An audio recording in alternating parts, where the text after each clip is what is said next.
полн со критики, но без какви било предлози за решавање и надминување на проблемите за кои вели дека ги создала владата на премиерот Мицкоски.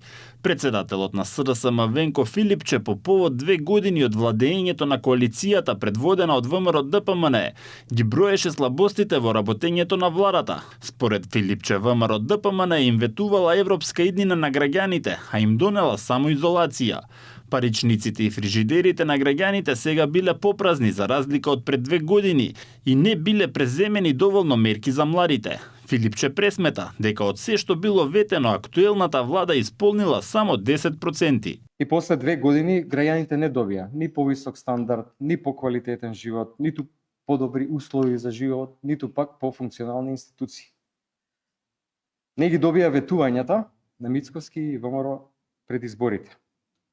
Едноставно, граѓаните се излажани. 90% од ветувањата дајани пред 2 години не се исполнети. Практично ништо. Наместо независни институции и владење на правото, државата се соочува со силна партизација и злоупотреба на институциите, смета првиот човек на СДСМ. Вистината е дека судството е строго партиски контролирано, се делат задачи на собраниска говорница, по телефон, на телевизија. Наместо правда и реформи, едноставно има злоупотреба на сите можни институции. Нема никаква борба против криминалот и корупцијата.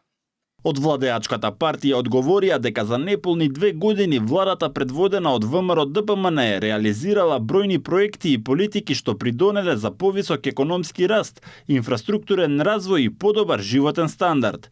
Зголемени се платите и пензиите, а во тек е инвестициски циклус вреден 10 милијарди евра. Се градат 6 нови автопатски делници, а автопатот Кичево-Охрид напредува со забрзана динамика.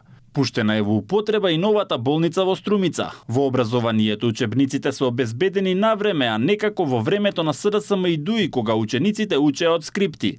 Обезбедени се студентски ваучери за електронски уреди, грантови за млади и се реконструираат студентските домови.